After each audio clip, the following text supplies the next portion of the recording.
Happy Vlogmas, everyone!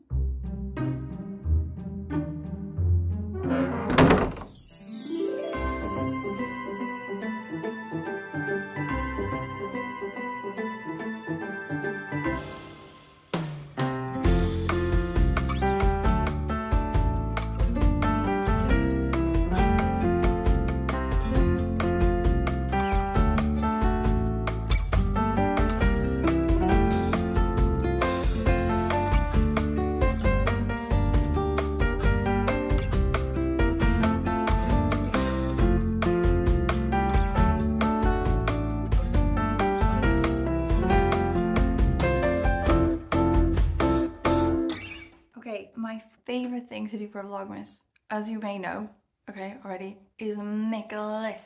Love a list. Love a fucking list. Like, best ofs, worst ofs, most interesting, you know, most shameful, books, movies, shows, things I saw, things I did, places I went. Like, I think we should do them all, okay? Vlogmas, like, we're in it for the long haul. We're in until Christmas. Like, let's do it, okay? First one I think we should do, okay, is top 10 best things I watched on streaming services this year. Because ain't nobody got time for normal TV no more. Okay, this is in the 90s when I was a kid, you know, having to like make sure you get on for the right start time and that's something you actually want to watch, scheduling it into your life, okay, or running for a pee at the commercials. Like, it's 2024, like we've evolved, okay? I love where we're at now. Everything on streaming, okay? Got my list ready. Ready? 10 best. But actually, it's secretly 12 best because I couldn't narrow it down. But they're not in any order. It's not like ranked. So I have just thrown the two in and like it's not like we'll just even like notice really. They just added on. Bonus. Also, I feel like I should mention that I'm like pretty basic, you know, like everything on this list probably you have heard of before and maybe not watched. You know, like, oh, so-and-so also said about that. Like, there's not really anything on here particularly like, you know, niche. Okay, first one, Ripley. Okay, so this one's on Netflix and I think it was like 2022, 2023, maybe, something like that. It came out. It's like a series, limited series, and it's based on the books by Patricia Highsmith to do with this like con man who like assumes people's identities, you know? So it's all black and white. It's like really like moody, like sort of artistic, you know, sort of like noir.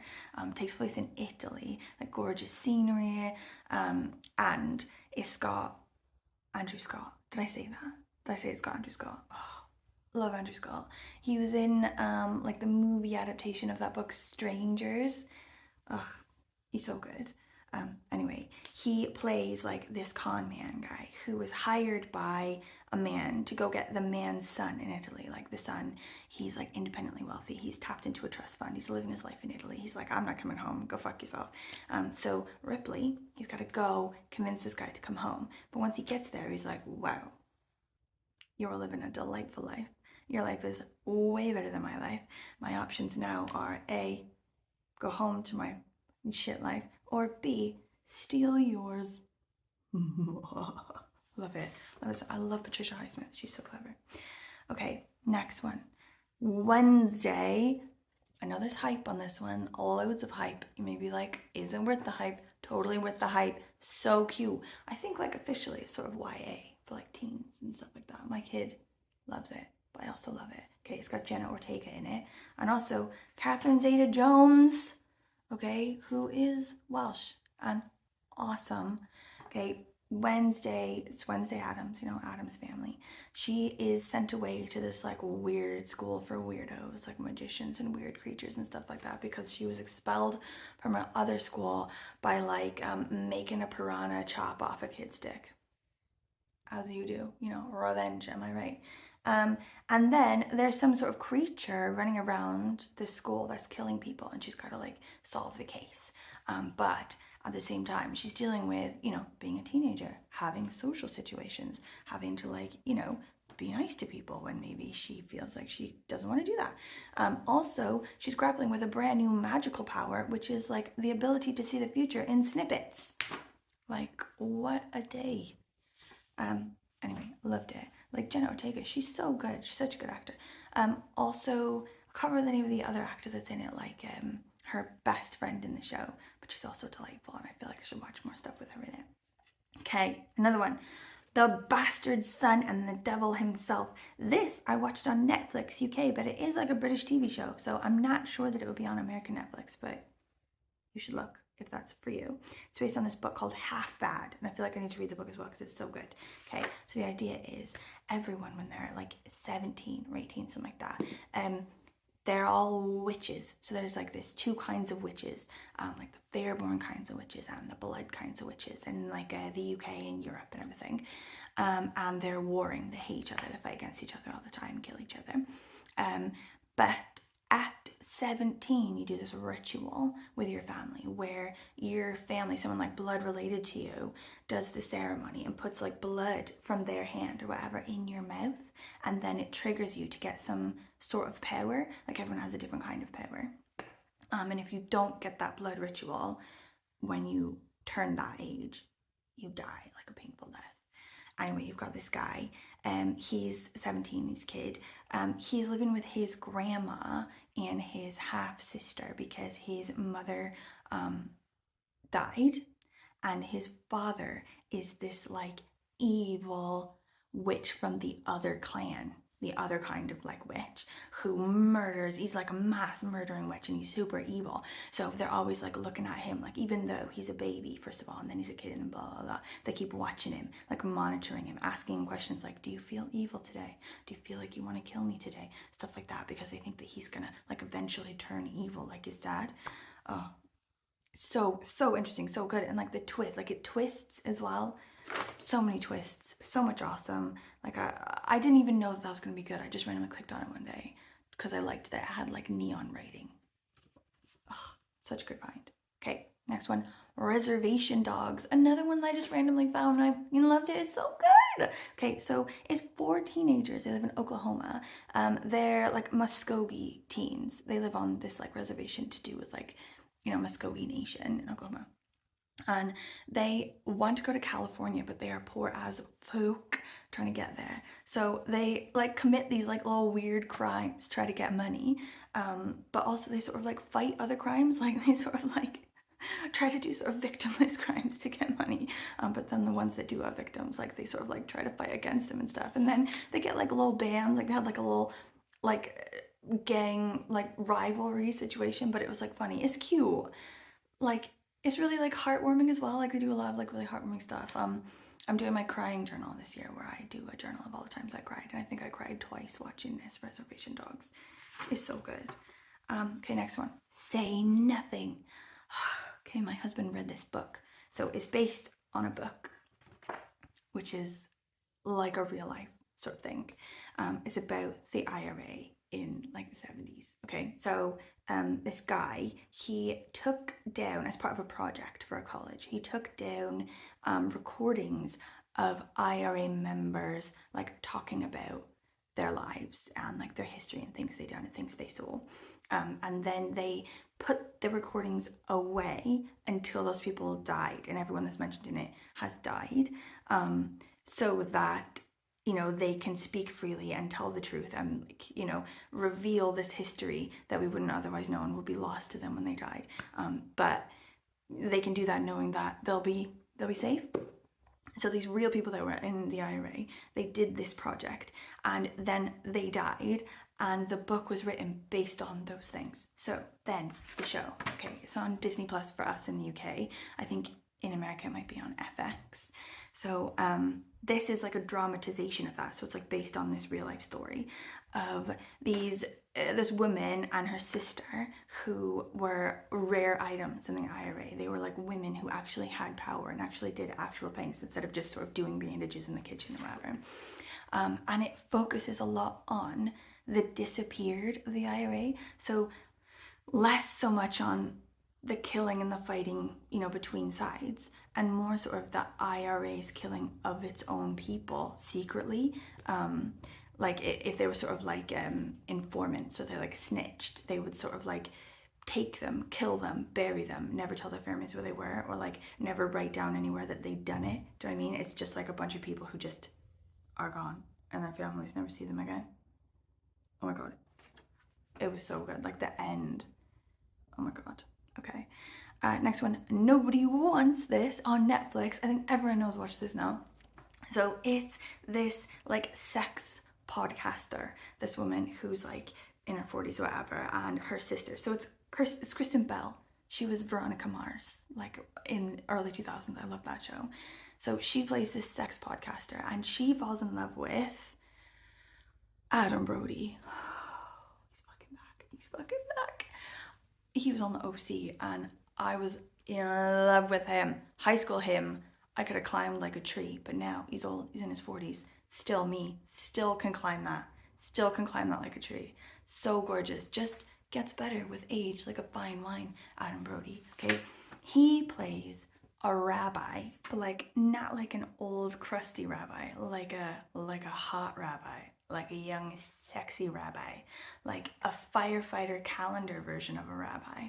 Okay, and the whole show is just basically them falling in love with each other and having to deal with being so different in their lives, you know, like she's like trying to infiltrate his Jewish family and his Jewish community with like a lot of pushback, and like obviously her being into like the sex podcast business is like creating no good things. Also she insists on being liked, so she like can't just leave it, like she must like delve and delve and delve and delve. But it's funny, it's so funny, it's so cute, and the love story, I just love it. So classic. Okay, next one, American Born Chinese. This is based on a graphic novel that I loved. Okay, and the guy who wrote the graphic novel, he wrote it sort of based on his like time in school in the 90s, and also on this like classic like legends, like Chinese legends book called Journey to the West.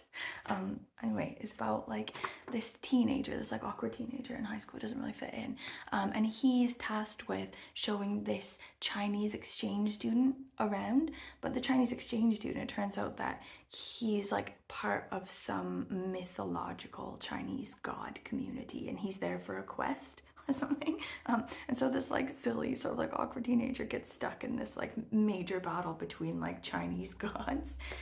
It's so cool. It's got like, you know, like old school stuff like kung fu and stuff in it. It's like an 80s like sort of kung fu movie at some places. Like it's good, it's so good. Okay, Woman of the Hour. This one I watched on the treadmill at the gym, and now the treadmill gives me like a bit of a sweat when I think about it, because I feel like I've connected them in my mind.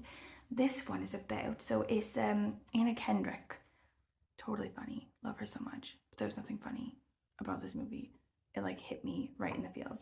It's about a true story. It's based on a true story of like the dating game killer in the 70s. This guy named Rodney Alcala. So he was a mass murderer. He's like serial killer. He killed absolutely loads of women. He used to like lure them into the desert and then strangle them. But he was on the dating game in the 70s, like that show.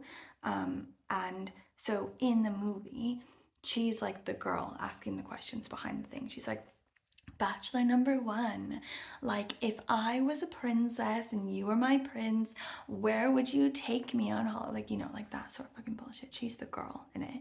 And he's one of the guys, and he's like, he's got like charisma, he knows exactly what to say, you know. But then he was like talking to this other guy, and like the guy was sort of talking to him, and he was like, there's something off about this guy. Like loads of people just like, they would talk to him and suddenly they'd be like something had like twigged, like really fucked up, like sort of like twinged their sort of like prey response, you know.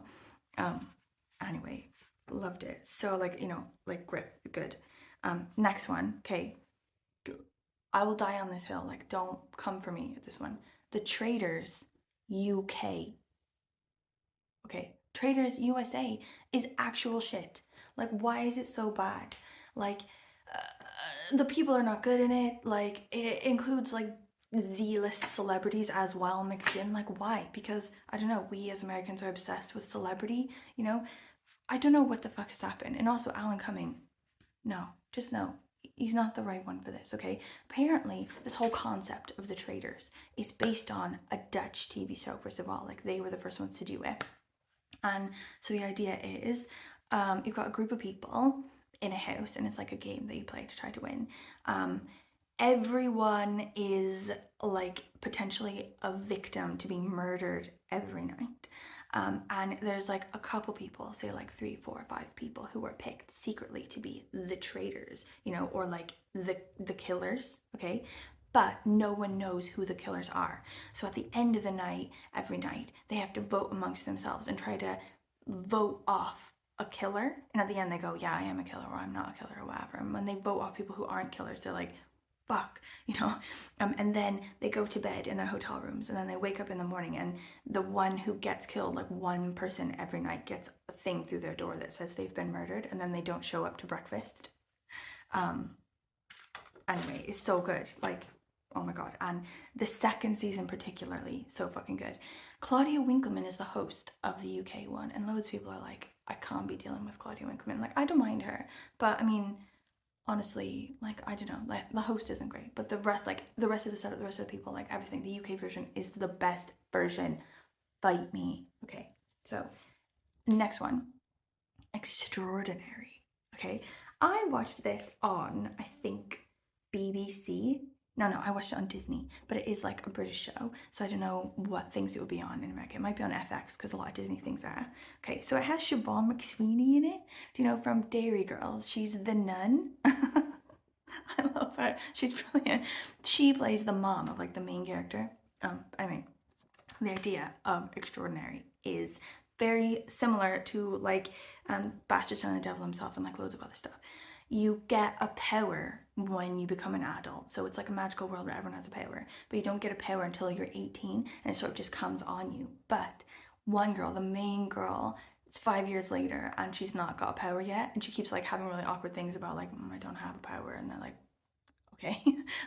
But like her sister has like super strength, you know, and her best friend can like channel the dead, you know, like really like cool shit like this.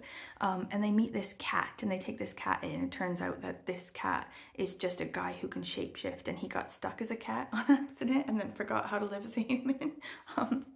But it's really funny, it's really cool. Like I don't know how I got stuck into that one. Like, that one's a bit niche, I guess. It was really cool, I think, and it's like 2 seasons. You should watch that one. Okay, next one, Shogun. Again, fight me.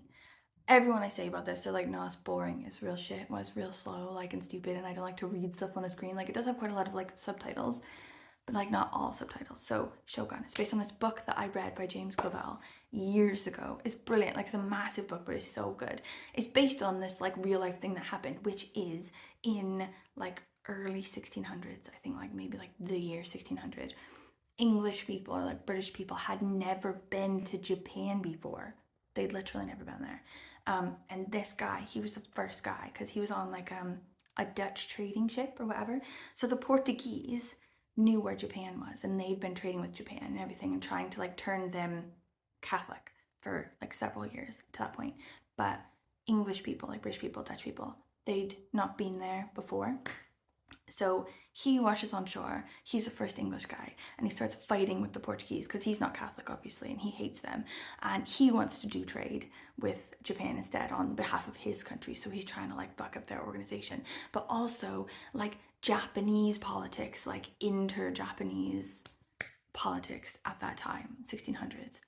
So fucking interesting, like intricate, so cool. And apparently the director, or like whatever, wanted, when people speak Japanese in that, he wanted it to be authentically like 17th century Japanese language, you know? So the actors, they're like Japanese actors. He had to teach them, or somebody had to teach them how to speak like authentically, like old school, like 17th century Japanese. It's so good. Like, there are, to be fair, loads of like, you have to like read a lot of it because it is subtitled, because it's Japanese. But lots of it isn't. Like, whenever a Portuguese person speaks, you're just assuming they're speaking Portuguese when they're speaking English, so there's no subtitles. Do you know what I mean? Anyway, so good. Okay, last one, The Woman in the Wall. So I watched this one, I think, on BBC or ITV, but I think it's also on Amazon, like in other places in other countries. So it's got Ruth Wilson in it. Love Ruth Wilson. It's like based on these sort of things that they found, like say like there was this big thing in like County Galway where they found outside a convent, they found like 800 dead babies buried in the land surrounding the convent, and it's sort of based on these like mother and baby homes where like teenagers are sent to these places to have their unwedlocked babies or whatever, and then they kill the babies and then the babies go in a pit in the yard. But this one was sort of based on that, where these women are older now. It's been 20, 30, 40 years since they had their babies in these women and baby homes, but they're sort of like living with the aftermath and like the trauma of it and trying to like get justice for it, but also they're discovering that some of the babies that they were told had died hadn't died, and they were like being sold or like given up for adoption, but for money for the church, in like really creepy ways. So interesting. Love the shit out of that. My god, this is a long video. I apologize for this, but it had to be done. I feel like I need to get the word out about these things, like just out here doing God's work. If that means 30-minute video, so be it, making that sacrifice for you guys. Like, if you have any other ones, like streaming things that you really loved this year, I feel like you should like hit me, like put it down below, put in a comment, like especially if you liked loads of these things and also liked something else, like similar to it. That would really be doing me a solid. Thanks. That's gonna really set my 2025 up, right? Can't do a list of things to watch. Okay, if you've gotten this far, all the way this far, my god, I'm so sorry. If you've gotten this far, thank you for watching. Thank you, thank you, thank you, thank you. If you have any comments, questions, concerns, literally anything, please let me know down the bottom in a comment, and I will see you tomorrow with maybe another list, a better list, shorter list.